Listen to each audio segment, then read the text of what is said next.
Звонку Беларусі жорсткія сігналы і абмежаванні. Унутры прызнання правалаў у эканоміцы і раптоўныя вайсковыя зборы, а ў культурнай прасторы тыдзень мовы. На фоне масавых затрыманняў выдаўцоў. Ці губляе кіраўніцтва краіны кантроль, ці проста ўключае рэжым жорсткасці. А таксама на чым палягае план Спірна па завяршэнню рэвалюцыі ў Беларусі, запытаемся ў ноўпрост былога палітвязня. Я Алесь Залеўскі, вітаю спадарства. Цягам бліжэйшай гадзіны самыя важныя падзеі адыходзячага тыдня. І пакуль ідзе застаўка, традыцыйна прашу падтрымаць гэтае відэа лайкам, а мы пачынаем.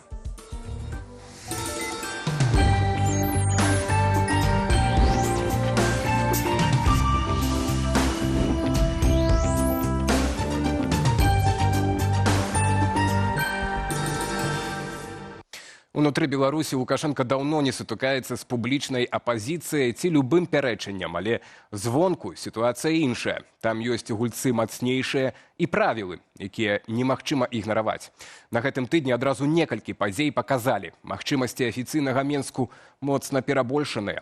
Адсутнасць афіцыйных асобаў на першым паседжанні Рады міру, жорсткія сігналы з Кіева і, што не менш важна, прызнанне самога Лукашэнкі аб правалах ягонага ўраду на эканамічным фронце. Як гэтыя факты складаюцца ў одну карціну, глядзіце ў матэрыяле. Я прежде всего приветствую вас в Беларуси. У чацвер, калі ў Вашынгтоне адбывалася першае паседжанне прыдуманай Трампам Рады міру, Лукашенка ў Менску прымаў старшыню Сенату Рэспублікі Зімбабве Мэйбл Мемары Чынамона. Публічна абмяркоўвалі угнаенні, трактары, стварэнне партовага хабу, ды і як падняць таваразварот паміж краінамі з 26 до 100 мільёнаў долараў на год. Безумоўна, гэтую важную тэматыку можна было абмеркаваць у любы іншы дзень. А 19 студзеня Лукашэнку па ўсіх правілах піяру варта было паціскаць руку Трампу ў Вашынгтоне, дадаючы балаў легітымізацыі як на міжнароднай арэне, гэтак і ва ўласных вачах. Ды і запрашэнне ж было афіцыйнае, з подпісам амерыканскага прэзідэнта, якое з такой пыхай дэманстравала прапаганда. Але не адбылося, як той казаў, не фартанула. Маўляў, ляцець складана за еўрапейскіх санкцыяў, ды і вось спадарня Чынамона прыехала. Мала таго, як стала вядома з абуранага і трохі крыўдлівага каментара МЗС, самі амерыканцы не выдалі візы нават так званаму міністру замежных спраў Рыжанкову.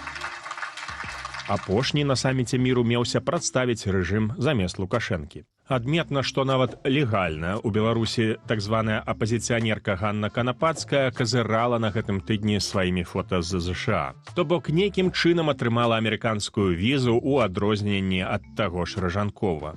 Сам жа Лукашенка яшчэ да пачатку саміту Рады міру фактычна апраўдваўся перад сакратаром гэтак званай саюзнай дзяржавы Сергеем Глазьевым. Маўляў, не паляцеў у ЗША не таму, што баіцца, і не таму, што Путін не пусціў. Не пустил Путин меня в США. И мы разговаривали как раз с ним.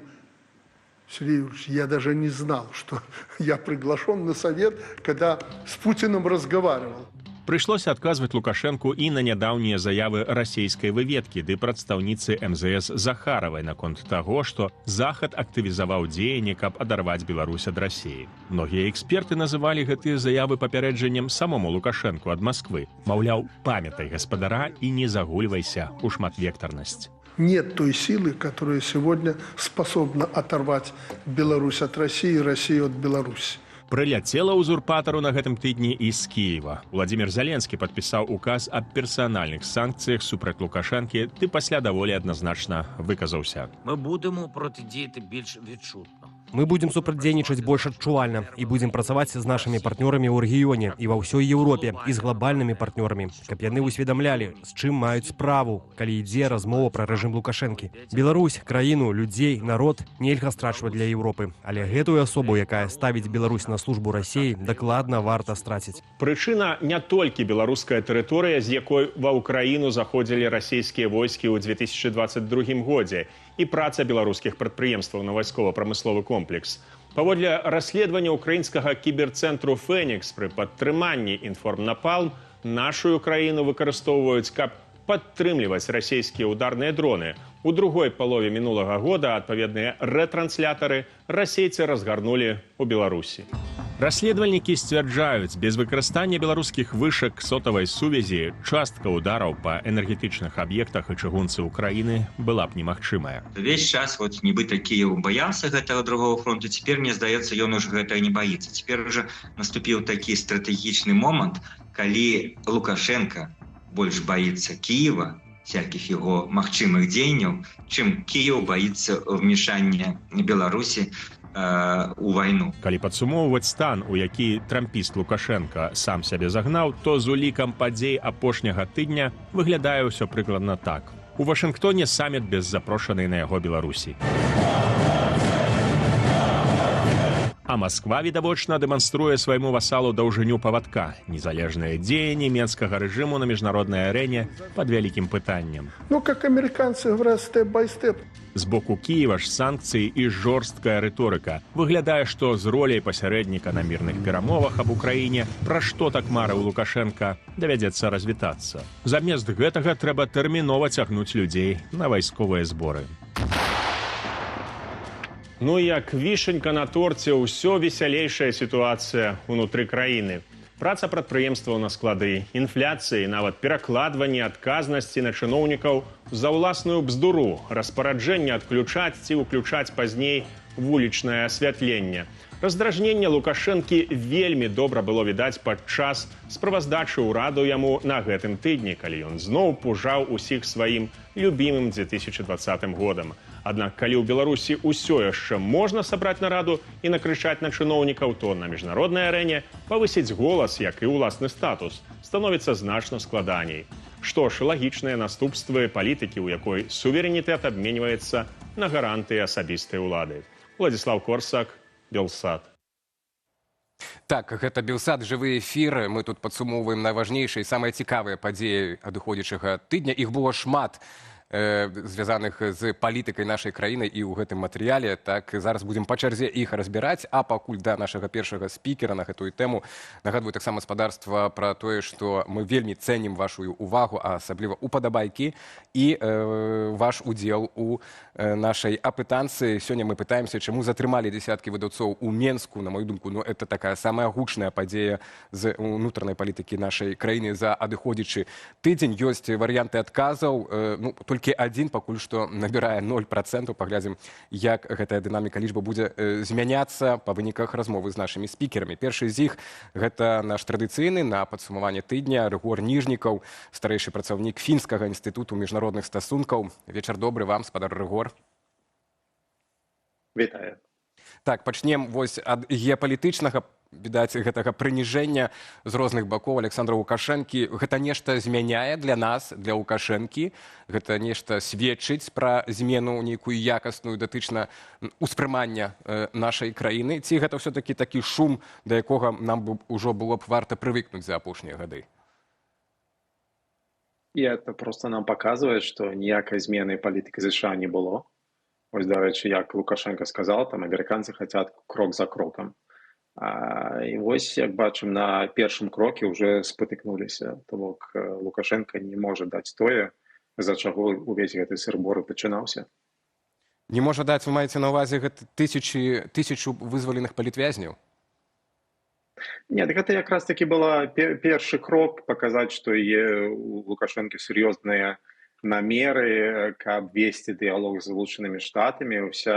Амерыканцы ўсё гэта зацеялі не дзеля палітзаключоных, не дзеля гуманітарных мэтаў, а дзеля, як кажуць, праверкі сітуацыі, ці можа Лукашенко, ці можа дыялог з Лукашэнкай палепшыць сітуацыю з пункту гледжання бяспекі ў рэгіёне. Гэта тое, што больш за ўсё цікавіць амерыканцаў. І які тут сігнал атрымалі амерыканцы, каб зразумелі, што гэтую партыю не сыграеш з Лукашэнкам, на вашу думку? Гэта ретранслятары, пра якія афіцыйны Кіеў кажа? Нет, я думаю, што вось дыялог гэта ішоў год, да? То бок уже больш за год ішоў з трампаўскай адміністрацыяй. І акрамя гуманітарных перамогаў, якія важны, але ж тым не менш для амерыканскай палітыкі другаснай, нічога не адбылося. Беларусь застаецца, не збіраецца змяняць сітуацыю ўнутры краіны, рэпрэсіі не спыняцца. і па-другое, яны ніяк не збіраюцца нават на крок адыходзіць, на паўкрокі адыходзіць ад Масквы і робяць усё тое, што Масква жадае ад іх рабіць, ад арэшніка да дапамогі, вельмі шчыльнай дапамогі ў вайне супраць Украіны.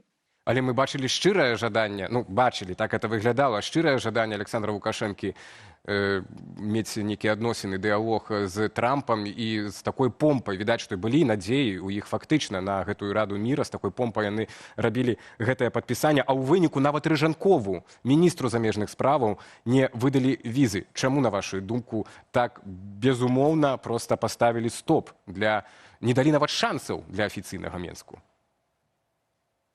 Ну, таму што якраз такі вось мы... Разумееце, калі мы кажам пра амерыканскую адміністрацыю, тут часта бывае так, што, як заўсёды кажу, левая рука не ведае, што робіць правая. То бок, калі яны зразумелі, што для Лукашэнкі будзе гэта зашмат. Я не думаю, што, дарэчы, они разлічвалі, што Лукашенко прыедзе, але для Рыжанкова гэта, канешне, была бы для беларускай афіцыйнай дыпламатыі, гэта была бы сімвалічная перамога, за што яе даваць, калі гэты рэжым. Я думаю, проста ў Вашынгтоне нехта зразумеў, што гэта будзе для них вялікая памылка, таму і не далі. Паказалі Беларусі, як кажуць, што, разумееце, тут як размова Астапа Бендера з манцёрам Мечнікавым, амерыканцы кажуць спачатку грошы, а потым будуць стулья. Грошай ці тут, адпаведна, нейкай больш стабілізацыйнай палітыкі ў рэгіёне ці адыходу ад рэпрэсій, як я кажу, ад вайны на крок ад Масквы адысці, Лукашенко просто не можа. Таму і нічога не ідзе нікуды. Не ідзе. І пад пагрозай вось гэты план па вызваленню палітвязняў атрымліваецца? Ну, я думаю, што ўсё ж такі кагосьці, опять же, просто гэта як з вайной вось гэтай амерыканскай ролю ў перагаворах Масквы і Кіева.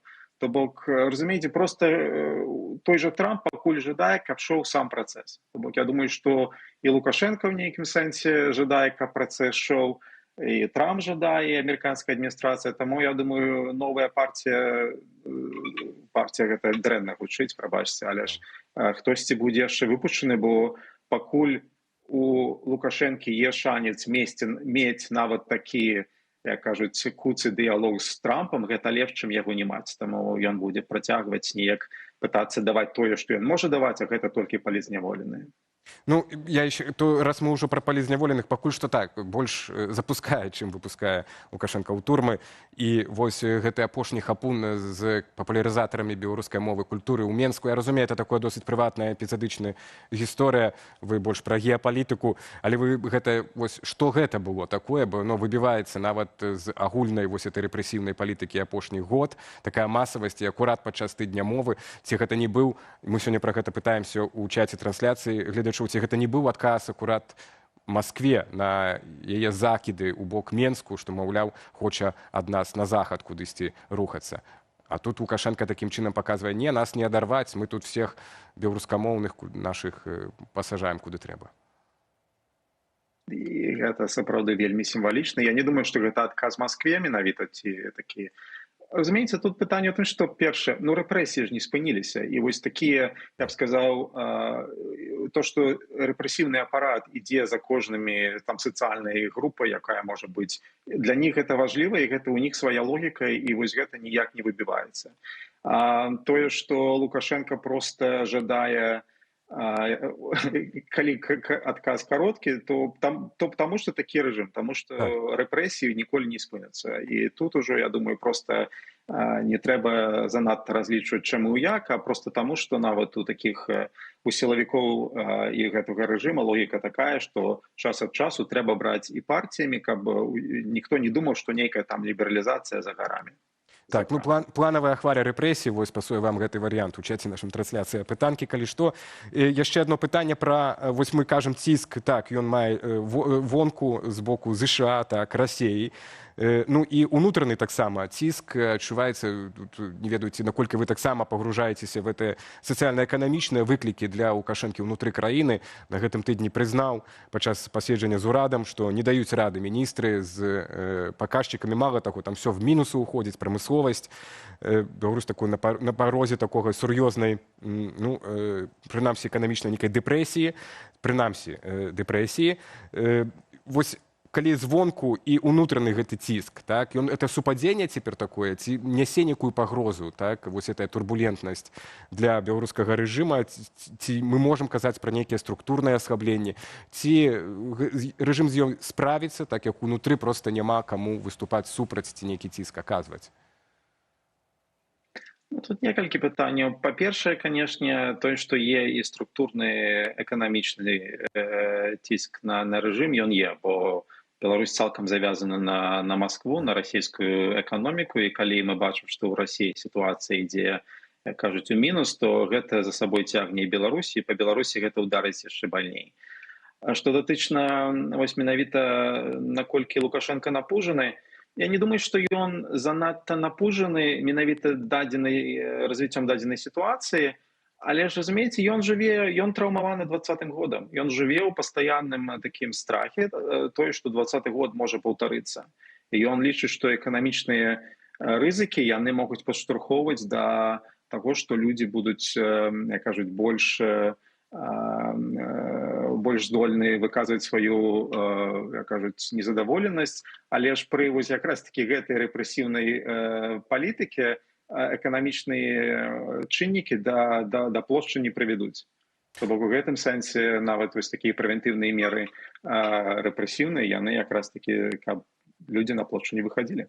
Спадар Рыгор, яшчэ, натуральна, мы закранем з вами ціск з боку Кіева, так, і абвінавачанні, што гэтыя вежы акурат кіруюць дроны па ўкраінскай энергаструктуры, але вось пакуль што яшчэ працягнем унутраную, скажем так, рэакцыю у такіх умовах прыніжэнняў улада традыцыйна ўключае рэжым дэманстрацыі сілы. На гэтым тыдні раптоўныя вайсковыя зборы. Лукашенко асабіста курыруе раптоўную мабілізацыю тысячаў беларусаў, якія былі адарваныя ад сваіх сем'яў і накіраваныя на палігоны. Што гэта? Рэальная ваенная падрыхтоўка ці сігнал элітам і грамадству? Неўзабаве вернемся да абмеркавання з Рыгорам Ніжнікавым, а пакуль глядзім коротка, як гэта адбывалася. Замест парадку і дысцыпліны, хаос і нечаканасці. Для сотняў беларускіх мужчынаў звычайны працоўны тыдзень скончыўся позваю, што патрабавала сабраць рэчы літаральна за некалькі гадзінаў. Калі раней закон даваў тыдзень на зборы, то цяпер раптоўнасць стала галоўным атрыбутам манеўраў. Садсеткі перапоўненыя паведамленнямі пра начныя візіты ваенкамаў і экстрэмальныя тэрміны яўкі. Акрамя спешкі, запаснікі скардзяцца на неарганізаванасць. Шмат хто вымушаны праводзіць на зборных пунктах да 18 гадзінаў у чаканні хоць нейкай інфармацыі. У Министерстве обороны такие незручности называют непозбежными. Главная цель такой проверки – оценить реальное состояние войск и готовность граждан к защите Родины. Пры гэтым у Трэц пишут, забираюць шматдзетных ды мужчынаў, у якіх удома немаўляты. У нас 3 дзяцей, я яшчэ ў дэкрэце, малодшай дачцэ ўсяго 1 годзік і 3 месяцы. Пры гэтым у военкомате поведомляют, что нібыта могуць пайсці на саступкі ў асобных выпадках. Несовершеннолетний ребенок, катаясь на горке, сломал руку. Его мать в это время находится в командировке. Отец, военнообязанный, получает повестку для прибытия на военный сбор. Предоставив все подтверждающие документы, военным комиссаром было принято решение освободить этого военнообязанного от прохождения военных сборов. Прапаганда публікуе водгукі лаяльных рэзервістаў, якія задаволеныя новую формаю, цёплымі берцамі і магчымасцю сустрэць старых саслужыўцаў. Такім чынам прапаганда нармалізуе вайну. Гэта паступова прызвычаенне, але ж колькі стрэльба не вісела на сцяне, калі-небудзь яна выстрэліць. Нашаму грамадству быць гатова, што гэта скончыцца насамрэч вайной, калі так будзе далей. Прадстаўнікі генштабу удакладняюць, тым, каго прызвалі, давядзецца затрымацца ў казармах надоўга. Тэрмін працягласці збораў можа складаць да 60 сотняў. Андрей Сульжыц, Белсат. Так, вяртаемся ў студыі Белсат і да размовы са спадаром Рыгорам Ніжнікавым, з прадстаўніком Фінскага інстытуту міжнародных стасункаў. Такая вайсковая актыўнасць у Беларусі з прыцягненнем запаснікаў, гэта увага, толькі я разумею, не самая лояльная частка насельніцтва, бо гэта эканамічна актыўная частка насельніцтва, которая працуюць не ў дзяржаўных, як правіла, так, нейкіх структурах. Якая мэта і адрасат гэтых дзеянняў, на вашу думку? Ну, я думаю, тут галоўны адрасат гэта беларускае грамадства, то бок беларускае грамадства запужваюць вайной. А сёння галоўны спосаб Лукашэнкі паказаць, што ён яшчэ на нешта здольны і нечым важлівы для беларускага грамадства, гэта тое, якраз такі, што ён трымае Беларусь ад уступлення ў вайну. Гэта, канешне, ложь, гэта маніпуляцыя, але тым не менш гэта тое, што той наратыў, які дзяржпрапаганда прасоўвае, вось такія вось рэчы, яны дапамагаюць паказваць, што Лукашенко адзінае выйсце для беларусаў.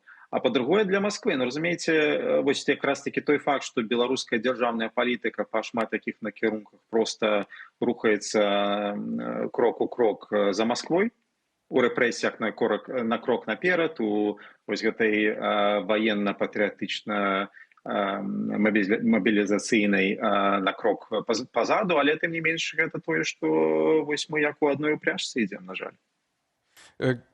Украіна тут не мае ўплыву, і гэтыя жорсткія заявы і вынікі расследаванняў нашых калегаў-журналістаў пра тое, што менавіта дзякуючы мабільным вышкам сотавай сувязі на поўдні Беларусі были устанавливаны на которые ретранслятары з боку России, это такие вынікі расследавання, і кіруюцца гэтыя дроны на поўнач Украіне і на заходнія рэгіёны Украіне для атакі энергаінфраструктуры гэтай краіны. Ці вы цяпер бачыце падставы для эскалацыі з Украінай? Ці з таго боку? Нет, я не бачу. Адзінае, на што можа пайсці з пункту гледжання эскалацыі беларускі бок, это калі просто Москва іх заставіць гэта зрабіць. Пакуль для Москвы няма такой неабходнасці.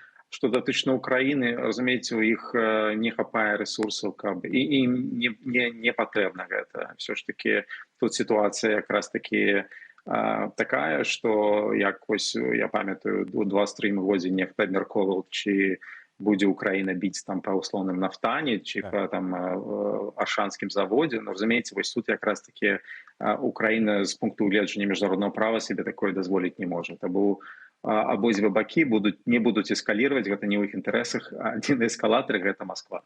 Ну вось то давайте тады апошнім пытаннем нашай размовы і зробім такую больш прагнознае пытанне датычна вось які тады варыянты, якім чынам Москва можа выкарыстаць Беларусь у сваіх мэтах, улічваючы вось актуальны стан яе і на фронтах, і па мірных перамовах. Залежыць, як будзе развівацца сітуацыя. У гэтым годзе я не бачу, напрыклад, да лета. Летам пойдзе вялікі наступ, Москва рыхтуецца в Украіне, а у наступным годзе, чи напрыканцы паглядзім, гэта будзе залежыць ад таго, наколькі спрыяльнай будзе бачыць сітуацыю Москва для сябе і наколькі яны палічуць Беларусю можа скарыстацца, але ж скарыстацца будуць не супраць Украіны, а супраць Еўропы. То бок гэта менавіта тое, як сёння Москва бачыць, калі трэба будзе пайсці на эскалацыю з Захадам дзеля таго, каб прынудзіць Захад да, як кажуць, зменшэння падтрымкі Украіны, Беларусь будзе выкарыстана. І гэта, я думаю, на жаль, хутчэй сёння пытанне часу, чы малаверагодны сцэнар. Ну будзем спадзявацца, што неяк все-таки іншы, больш пазітыўны сцэнар, неяк рассасецца, як кажуць у народзе. Дзякуй вялікі за размову. Спадар Рыгор Ніжнікаў, прадстаўнік фінскага інстытуту міжнародных стасункаў, старэйшы працаўнік, і вось скончылі нашу размову такімі несуцяшальнымі прагнозамі, хоць мы, канешне ж, верым у лепшае. Так, верым у лепшае, але адштурхоўваемся ад праўды на зямлі. Навіны пра вызваленне палітвязняў у Беларусі ўсё часцей нагадваюць медыцынскія зводкі альбо сцэнарыі прапагандысцкіх шоу. На гэтым тыдні з-за кратаў выйшлі адзін з лідараў апазіцыі Мікалай Статкевіч і ілюстратарка Наталя Левая. Але ці ёсць тут месца гуманнасці, калі адных выпускаюць паміраць, а другіх нараджаць пад прыцэлам камер прапагандыстаў. 11 верасня мінулага года з лукашэнкаўскіх катоўняў вывезлі за мяжу 51 палітвязня. Сярод іх не было Міколы Статкевіча, які здзейсніў амаль немагчымае. Адмовіўся ад прымусовай дэпартацыі ў Літву, літаральна выскачыўшы з аўтобуса на мяжы. Цана гэтага ўчынку – 5 месяцаў поўнай ізаляцыі. Жонка Статкевіча Марына Адамовіч абабівала парогі ўсіх магчымых інстанцыяў і толькі праз 2,5 месяцы пошукаў атрымала сухі адказ ад Міністэрства ўнутраных справаў. Ейны муж адбывае пакаранне, ды спаслалі звярталіся на прысуд гомельскага абласнога суда ад 14 снежня 2021 года. І тут раптам Мікола Статкевіч выйшаў на волю. Як цынічна выказалася на гэтым тыдні прэс-сакратарка Наталья Эйсмонт, Лукашенко прыняў рашэнне аб памілаванні даўно, аднак Статкевіч ехаць, цытата, у райскі сад адмовіўся і вярнуўся ў турму. Бадай толькі ў Беларусі можна вярнуцца ў турму як дадому. Аднак сёння Статкевіч удома не таму, што рэжым злітаваўся. За месяцы невядомасці палітык перанёс цяжкі інсульт, правёў 3 тыдні ў рэанімацыі і цяпер вучыцца гаварыць нанова. Афіцыйны Менск падае гэта як гуманны жэст у адказ на просьбу сваякоў, аднак адпусцілі палітыка толькі тады, калі стан зрабіўся крытычным.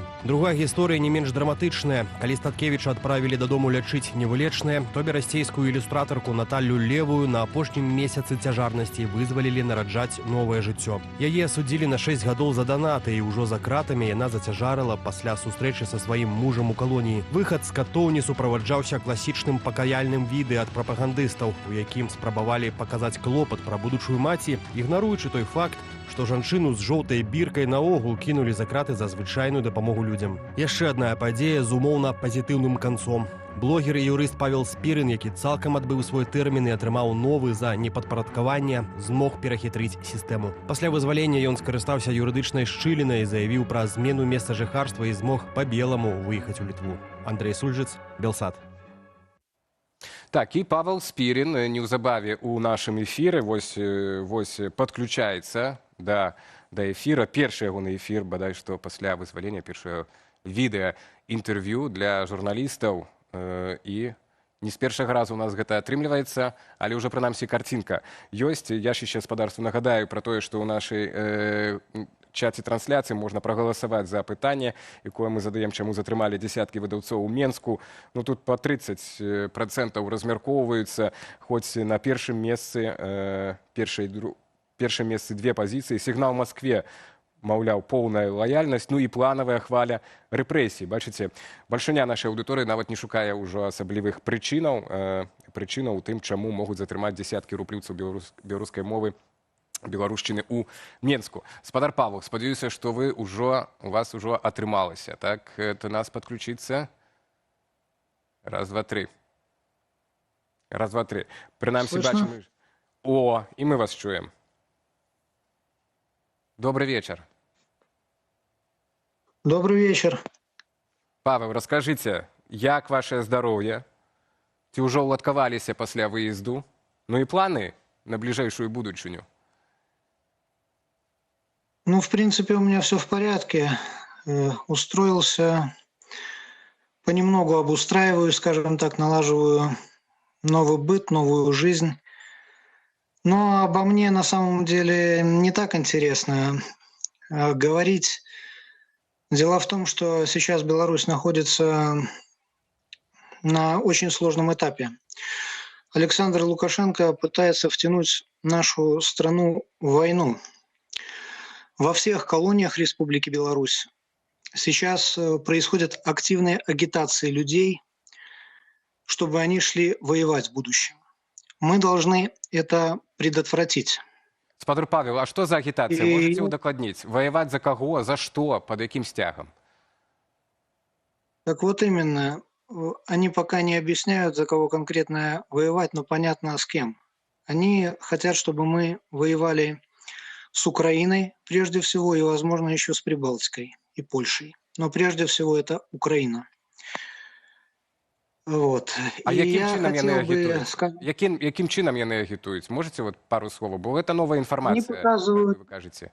Они показывают видеоролики, основной посыл которых, что мы должны участвовать в войне и защищать нашу страну, скажем так, от нападения. И в качестве агрессора вот и указывается, как Украина, а также другие страны. Ну, в частности, некоторые страны блока НАТО. Но прежде всего Украина. Поэтому я хотел бы еще, поскольку мы в прямом эфире, обратиться и сделать одну важную вещь. В 2020 году мои ролики, мои фильмы смотрели от сотен тысяч до миллиона просмотров. В том числе и представители силового блока. Поэтому я хочу обратиться и не только к силовому блоку, но и ко всем гражданам Республики Беларусь. В Республике Беларусь есть организации, которые готовы арестовать Александра Лукашенко. Поэтому вы должны знать, если от вас, либо от ваших близких потребуют взять в руки оружие и воевать с Украиной, вы должны помнить, от этого оружия отказываться не надо. Если вы откажетесь от оружия, вас все равно пошлют на эту войну. Только вы уже не сможете себя ничем защитить, у вас не будет даже автомата. Позади вас поставят заградительные отряды. Что вам нужно помнить? Запомните, уважаемые граждане Республики Беларусь, вам не надо умирать на этой войне. Я лично беру на себя персональную ответственность и санкционирую следующие действия. В соответствии со статьей 36 Уголовного кодекса Республики Беларусь не являются преступлением действия, совершенные в состоянии крайней необходимости. А именно, с сегодняшнего дня, в случае, если Александр Лукашенко и его сыновья втянут нашу страну в войну, любой гражданин Республики Беларусь, независимо от того, гражданский это, либо военный, рядовой, сержант, прапорщик, либо офицер, на период смены власти получает право самостоятельно стать судьей и выносить приговоры. Уголовный кодекс Республики Беларусь позволяет выносить разные приговоры, мягкие, строгие, и приводить эти приговоры в исполнение на месте в отношении лиц, незаконно присвоивших себе звание генерал-майора и выше, а также в отношении лиц, незаконно именующих себя министрами, губернаторами и их заместителями. Если для мирного и ненасильственного приведения в исполнение приговора до этих лиц добраться нельзя, то вы имеете право выносить приговоры лицам максимально старшим по званию и должности. Помните, теперь у вас есть право себя защищать. Я лично и другие авторитетные люди, которые готовы взять на себя ответственность за будущее нашей страны, санкционируем эти действия. Не идите воевать за дворцы. Эти негодяи предадут вас, как предали афганцев. Народы Беларуси больше не будут терпеть их самоуправство. Спадар Павел, Это все. Так, спадар Павел, мы зразумелі.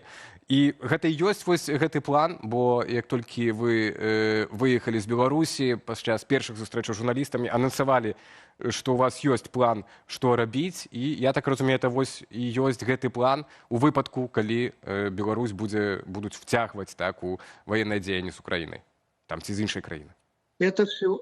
Это всего лишь часть этого плана. На данный момент я даю противоядие. Если эти негодяи решатся начать войну, граждане Беларуси должны получить право себя защищать. И мы это право им даем и санкционируем все их действия. Спадар Павел, зразумела. Давайте так, бо не все ведаюць таксама, адкуль вы выйшлі, так, як бы, і, магчыма, і вага вашых словаў будзе трошкі іншая для нашай аўдыторыі, калі вы распавядзеце, хоць вы былі досыць вядомай асобай яшчэ да 21-го года, так, да моманту, калі вас арыштавалі. Як вы, па-першае, мне цікава, со сваёй вось жорсткай пазіцыяй, которой вы былі яшчэ да 20-го года, якія былі вашыя ключавыя правілы выжывання, каб не зламацца і не падставіць іншых у калоніі, там, ці ў турмах, дзе вы цяпер знаходзіліся? Дело в том, что большинство сотрудников колонии, большинство осужденных меня поддерживали. И они разделяли мое убеждение. В этом плане мне было легче. Поэтому на меня практически не доносили, и проблем особых у меня не возникало. Колония, как я уже говорил, это копия государства. И изучив жизнь колонии, можно понять, как сегодня живет Республика Беларусь полностью, какие у нее проблемы и как эти проблемы решить. На данном этапе нами сформированы организации, которые будут участвовать в смене власти. Ну, естественно, мы будем сотрудничать со всеми адекватными гражданскими инициативами, которые находятся в том числе в эмиграции. То есть мы себя воспринимаем частью общества и будем помогать. Наша команда, в частности, после смены власти, намерена работать в Конституционном суде. Это наша часть ответственности, и мы ее на себя берем. Ну, спадар Павел, першае пытанне асноўнае, калі вы кажаце «мы», гэта хто? Тому што з вашых словаў вынікае, што это вось тыя ж самыя людзі, которые там вас падтрымлівалі ў калоніі. Это силовые некие структуры, Колония это... офицеры? Колония – это всего лишь место. Когда я начал свою деятельность, еще начиная с 2012 года, когда впервые самостоятельно выдвинулся кандидатом в депутаты парламента путем сбора подписей, я начал создавать команду, а именно максимально активно общаться с представителями силового блока, который намерен произвести в Беларуси мирные перемены и который считает, что Республика Беларусь должна жить по законам, а не по бандитским правилам Александра Лукашенко. То есть эту базу я нарабатывал годами, и она никуда не делась. Это правда. Было такое. Спадар Павел, але разам з тым і ў інтэрв'ю вось папярэднім, што я бачыў у калег для старонкі белсат.eu, вельмі раю зазірнуць, бо мы ўжо все-таки размаўляем пасля гэтага інтэрв'ю і адштурхоўваемся ад яго. Вы вельмі шмат расказвалі пра тую падтрымку і хто вам дапамагаў, што вам дапамагалі шмат у калоніях, і цяпер таксама кажаце, так, што у вас шмат прыхільнікаў у тых жа сілавых структурах. Але ці разумееце вы, што для іх гэта таксама рызыкоўна, і вот нават цяпер, кажучы пра тое, што мне там ёсць людзі ў Беларусі, што гэта досыць рызыкоўна для іхнай бяспекі. Як вось вы гэта ацэньваеце, рызыкі ў гэтым плане? Я все свои слова оцениваю. Суть сейчас в том, что Александра Лукашенко не поддерживает большинство. Сейчас в обществе огромный страх войны. И Александр Лукашенко усиленными темпами нас в эту войну пытается втянуть. Поэтому, что касается силового блока, то он придет на помощь в случае, если Александр Лукашенко попытается сделать любые неконституционные действия в плане нападения на соседнее государство. То бок это такая чырвоная лінія. Все-таки для силовых структур есть эта червоная линия, так? Больше всего люди боятся войны. И для того, чтобы эту войну предотвратить, мы пойдем на определенные меры конституционного характера, в том числе на арест Лукашенко. Так, ну, спадар Павел, я не хочу тут выглядать скептиком. Абсолютно не хочу. Я просто... Вы не першы, аб'ектыўна, не першы з лідараў нават апазіцыі, которые вызваляюцца і першы час аб'яўляюць пра планы, так, пра тое, што ў іх ёсць, ну, што быў план, ёсць план таго, як это закончыць тое, што распачалося ў 2020. Таму я проста вас папярэджваю, што магчымы такі скептыцызм будзе ў вашым успрыняцці з боку нашай аўдыторыі. Як вы ацэньваеце дзеянне ўладаў датычна Мікалая Статкевіча? Ці гэта новая тактыка, вось, выпускаць людзей у крытычным стане? Што гэта кажа пра эвалюцыю рэжыма, можа, і тых жа сілавой сістэмы, пра якую вы часта і шмат кажаце? Як вы гэта ацэньваеце? Ну, это фактически терроризм и убийство. Силовые структуры в Республике Беларусь курирует Виктор Лукашенко. Поэтому это совместное их убийство. То, что они сделали с Николаем Статкевичем. Поэтому моя оценка короткая и однозначная. Ну, вось, калі казаць пра, вяртаючыся да вашага плана, так, ну, плана, там, аднаго з пасылаў гэтага плана, вы ўжо кажаце, ці вы з дэмакратычнымі сіламі, шматлікімі гэтымі раскінутымі па дыяспары ўжо пазнаёміліся, зразумелі структуру, інстытуцыянальнасць, яго як ацэньваеце патэнцыял, бо пакуль што вы кажаце толькі пра сябе і пра нейкіх умоўных людзей, которые там у Беларусі ёсць, так? А в цэлым, як вы бачыце карціну беларускага грамадства? Все правильно. Мы – это всего лишь часть. Государственное управление – это большой механизм.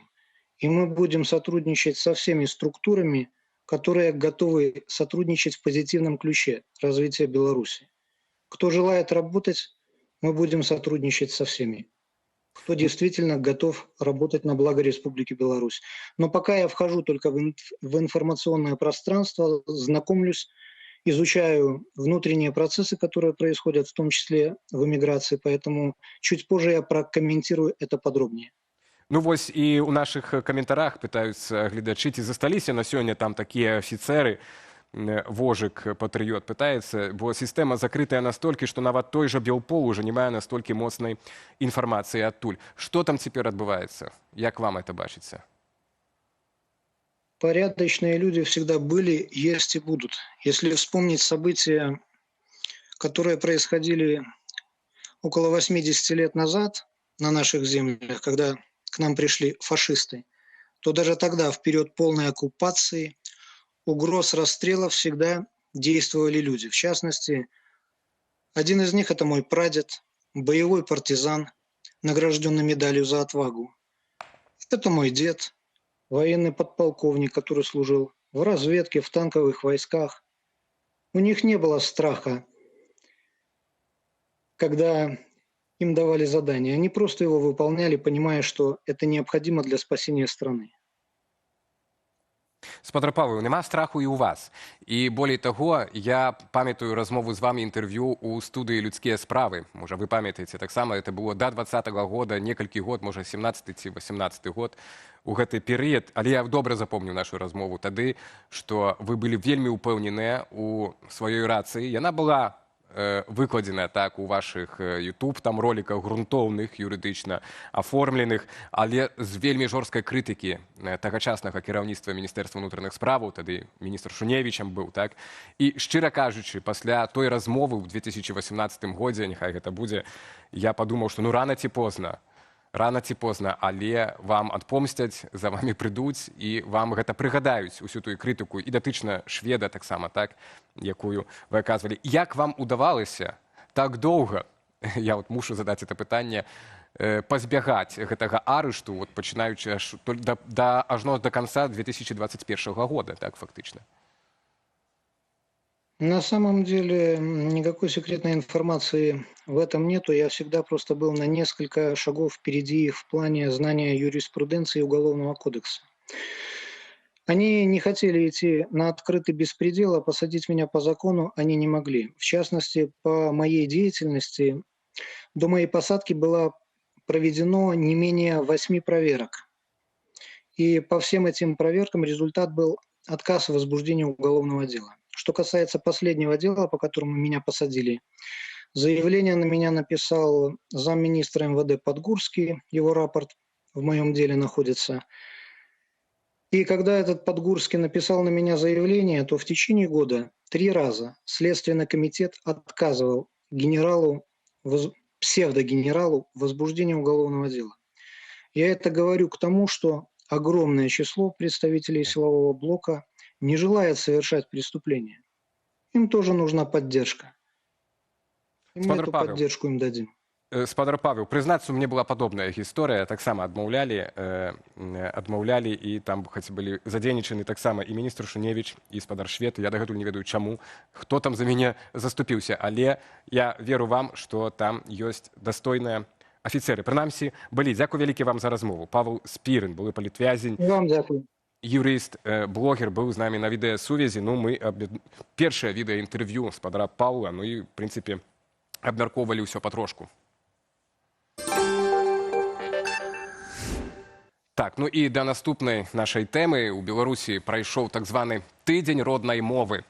Афіцыйныя ролікі, флэшмобы, гучныя словы пра падтрымку і адначасова затрыманне выдаўцоў, закрыццё выдавецтваў, папаўненне спецсховішчаў, як выказалася прапаганда пра затрыманых. Складаецца ўражанне, што моўныя акцыі дзяржавы сталіся медыйным прыкрыццём адмысловых рэпрэсій супраць беларускага. І ўсё ж, мова працягвае жыць там, дзе яе не чакаюць.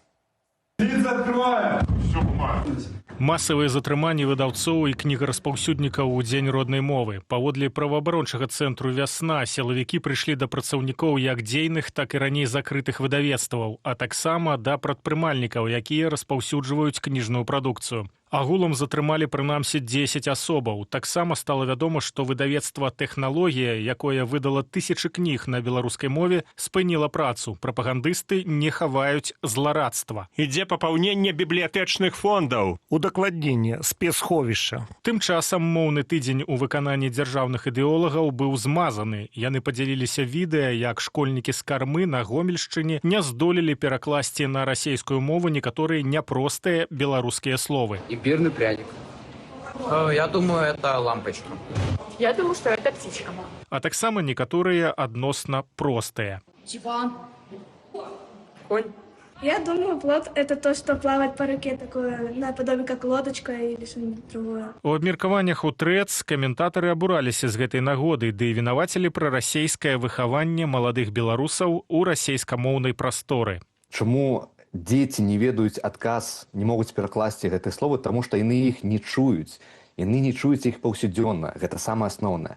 Каб дзеці, ды, в прынцыпе, беларусы маглі разумець азначэнні беларускіх слоў, яны мусяць іх бачыць і чуць паўсюль. Яны мусяць быць у актыўным ужытку. Дзяржава ж робіць выгляд, што з беларускай мовай у нашай краіне ўсё ў парадку. Дзяржава гарантуе права выбару мовы навучання і стварае умовы для рэалізацыі гэтага права.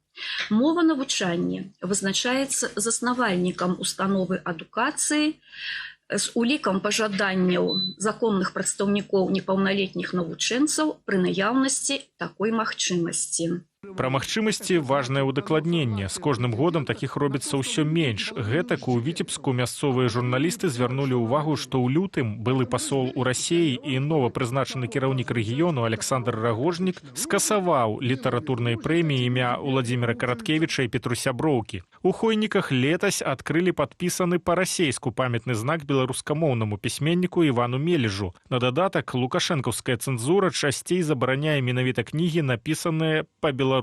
Прытым, што кнігі на беларускай мове летась склалі толькі каля 14% ад агульнай колькасці выдадзеных у Беларусі. Каб жыла Беларусь, трэба, каб беларусы размаўлялі па-беларуску, бо без мовы гэта кроў нацыі, як вядома, і калі гэтага няма, то это будзе не да краіна вечная, і ўсё. Але варта адзначыць і пазітыўныя эпізоды моўнага тыдня. На гэтыя дні Міністэрства надзвычайных сітуацыяў перавяло свой тэлеграм на беларускую мову, а Міністэрства антыманапольнага рэгулявання заклікае кожную пятніцу размаўляць па-беларуску, ды папулярызаваць айчынную прадукцыю. Да акцыі далучыўся і скандальна вядомы вайсковы камісар і сенатар Крываносаў. Па-беларуску ён здолеў вымавіць толькі назву акцыі. Кожная пятница родная, свое, поэтому блин белорусский залетает в рот не узкий. Паводле маніторынгу беларускага пэн-цэнтру ў 2025 годзе захоўвалася сістэмная дыскрымінацыя беларускай мовы і адсутнасць яе інстытуцыйнага падтрымання з боку дзяржавы. Гэтак колькасць прафесійных тэатраў, што працягваюць ставіць спектаклі выключна па-беларуску, цяпер складае толькі 3 з 28. Ян Федарович, Белсад. Татка сеў пісаць на татку, а малая скок на татку. Цап яго за бараду, беражыся. Я іду. Колькі з вас пазналі гэты верш? Калі ласка, падніміце рукі ў каментарах, а хто не ведае, пішыце свае варыянты, які, вось, наш спікер ведае, якія ў вас любімыя творы аўтарства нашага наступнага госця ці іншых сучасных беларускіх творцаў. Я ўжо сваім падзяліўся зрэшты, так? Ну і вітаем у нашым эфіры вядомага паэта і перакладчыка Андрэя Хадановіча. Вечар добры. Вітаю, сябры, рады быць з вами. Віншую наўздагон з днём роднай мовы. Як бы не было цёмна наша мова, наше святло. І дзякуй, што гаворым пра яе. Так, ну, пра цёмнае таксама, спадару Андрэй, не можам маўчаць, а болей таго, мусім не маўчаць, бо не ўсе беларусы могуць гаварыць цяпер штосьці, так, публічна. То давайте хоць мы з вамі, спадару Андрэй, мушу вас запытацца, сярод затрыманых ось днямі, акурат падчас тыдня, гэтай тыдня роднай мовы, сярод затрыманых ёсць вашыя, пэўна, знаёмыя ці сябры, што з імі, ці штосьці вядома, як вы гэта ўспрынялі, ці на агул вы разумееце, пра якую колькасць людзей можа весціся гаворка? Гаворка можа весціся пра сістэмную зачыстку незалежнага кнігараспаўсюду, кнігадрукавання, пра людзей, якія маюць мужнасць у сённяшняй Беларусі фактычна ў сітуацыі культурнай акупацыі, культурнага падполля, унутранай эміграцыі, нешта рабіць, нешта выдаваць, агучваць па-беларуску фільмы. Такое адчуванне, што гэта не выпадковая, а старанна падрыхтаваная зачыстка. Я не хочу называть конкретных имёнаў, бо прызвычаеныя, што можам нашкодзіць, згадваючы іх, але зразумела, сярод арыштаваных мае блізкія калегі, мае сябры. Так, і широкая дыскусія разгарнулася не толькі ў чаце нашай трансляцыі пра гэты масавы хапун рупліўцаў беларушчыны. Мы і канкрэтна пытаемся, чаму, на думку нашай аўдыторыі, гэта адбылося, але таксама і ўнутры беларускага грамадства, прынамсі ў дыяспары. Ну і ёсць абвінавачанне, што вось памёр днямі Роман Цымбераў, просто легендарны кнігавыдавец беларускай справы, і што вось не трэба было в адкрытую публічна многім арганізацыям, пісьменнікам, літаратарам расказваць пра свае сувязі з раманам, можа, ці штосьці яшчэ, што трэба цяпер зусім ужо хавацца. Я нават болей таго падумала, ці не было гэта так, што проста на развітанне з раманам прыйшлі афіцэры, проста паглядзелі, хто прыйшоў, спісалі і пасля проста пайшлі па іх дамах. І які б сцэнар мы не разглядалі, про які вы кажаце, што, напэўна, старанна падрыхтаваны, ці вось які, я таксама думаю, і нашыя гледачы, напэўна, кожны сцэнар это вельмі цёмны, цёмных часоў, фактычна жыцця пад акупацыяй. Дык пра мову і мовай цяпер варта гаварыць, як з ёй цяпер стасавацца ў Беларусі, і як нам адсюль за мяжыць мы можам это рабіць, захоўваць вось эту сувязь і з Беларусю, і з іншага боку, вось гэту культуру таксама, каб яна туды пранікала, каб это жыло паміж намі. Мне здаецца, што смерць рамана – гэта выклік усім нам. Вельмі балюча, і я сам адкрываў днямі ў Варшаве міжнародны фестываль памяці Міхася Стрэльцова з слову пра Рамана Цымберава і з хвіліны маўчання. Аказваецца так, што кожны дзеяч нашай культуры як бы незаменны. І калі ад перагрузкі ці ўключаць нейкія канспіралагічныя тэорыі сыходзяць у росквіце сіл у маладосці Мікіта Мелказёраў ці Раман Цымбераў, выяўляецца, што кожны наш дзеячы культурны герой унікальны. Раман рабіў тое, да чаго імкнемся мы ўсе, не даваў падзяліць Беларусь на тут і там. Ён вазіў кнігі, выдадзеныя пад акупацыяй, у дыаспару і назад, і ў Беларусі, і па ўсім свеце, дзе мы раскіданыя гэтых кніг, гэтага слова чакалі.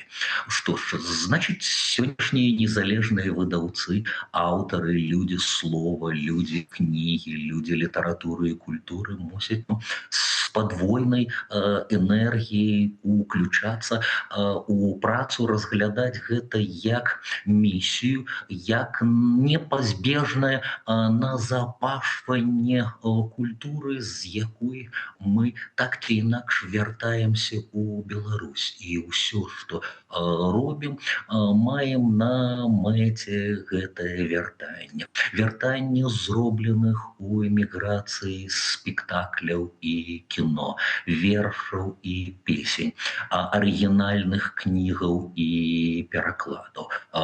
Гэта цяпер будзе рабіцца і ў імя, і ў памяць пра Рамана Цымберава.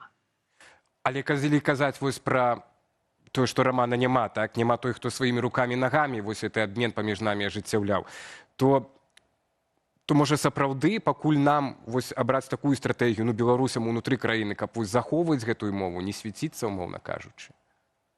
Як пад акупацыяй, якую вы стратэгію паводзіраеце? Учора, удзельнічаючы у дыктоўцы да Дня роднай мовы, я чытаў словы Караткевіча. Я чытаў культавую ягоную прыпавесць, відаць, адна з таямніц ненавісці нашых каля дзяржаўных дзеячаў да светачаў культуры вельмі добра Караткевічам апісаная. Пан Бог раздаваў землі народам, і надта ж яму спадабаліся сціплыя працавітыя беларусы. І даў ён такія землі, якія маглі б нагадваць рай, але б каб не зазнаваліся, даў ён нам найгоршае у свеце начальства. Так ці ці інакш наша культура мае пратэсны характар, ужо актывізуючы саму мову, якую з усіх сілаў знішчаюць і маргіналізуюць, мы актывізуем думанне ў грамадстве, мы актывізуем салідарнасць, мы актывізуем пратэсны патэнцыял беларусаў, дзе б мы зараз не знаходзіліся. Часам у найскладанейшых сітуацыях само самазахаванне ёсць каштоўнасцю. Васіль Быкаў некалі казаў, паглядзіце, колькі народаў зачысцілі б і знішчылі дазванне, а беларусы жывем насуперак усім неспрыяльным фактарам, якія перакрыжоўваюцца на нас. І, безумоўна, культура натхняе, падтрымлівае, дае нейкі заряд теплыні, нават на адлегласці, калі вельмі лёгка сістэме ідэалогіі падзяляць і ўладарыць, нацкоўваць нас адно на аднаго з найбліжэйшымі сябрамі і паплечнікамі. Беларуская літаратура, як добрая літаратура наогул, вучыць любові ў часы ненавісці, салідарнасці ў часы страху і падзеленасці. Так што будзьма разам, будзьма з кнігай, са словам, з пісаннем і чытаннем. Спадару Андрэй, то напрыканцы нашай размовы, бачыце, ўсё роўна яна такая досыць праблемная і дэпрэсіўная. Я спадзяюся, што все-таки не дэпрэсіўная атрымалася. Бо я ўпэўнены, мне ўжо пару год, і з нагоды Дня мовы ці тыдня мовы, ўжо, прынамсі, няма такога, што было яшчэ, напамятаю, на пачатку нулевых, канец 90-х, то все плакалі, што мова згіне. Цяпер ужо пра гэта гаворкі няма, дзякаваць Богу, бо кніга ўсё болей і болей, прадуктаў ўсё болей і болей на мове, прынамсі, грамадства навучылася ўсё болей і болей рабіць кнігаў, так, і розных культурных прадуктаў. З уладай іншая справа. Спадару Андрэй, куды вы параіце пайсці нашай аўдыторыі, беларусам, па мову, па культуру, вось для таго, каб быць разам, так? Ці гэта нейкія пляцоўкі, ці гэта нейкія сайты з кнігарнямі, так, дзе можна набыць сабе, замовіць кнігу, ці гэта нейкі спектр чагосьці, да? Вось дзе гэты беларускі свет ёсць і дасяжны? Ёсць, безумоўна, сайты, ёсць кнігі.ком, дзе можна знайсці любую класіку, і ёсць камунікат, сайт, дзе знаходзяцца, вісяць PDF-кі большасці цікавай сучаснай літаратуры. Пампуйма і чытайма.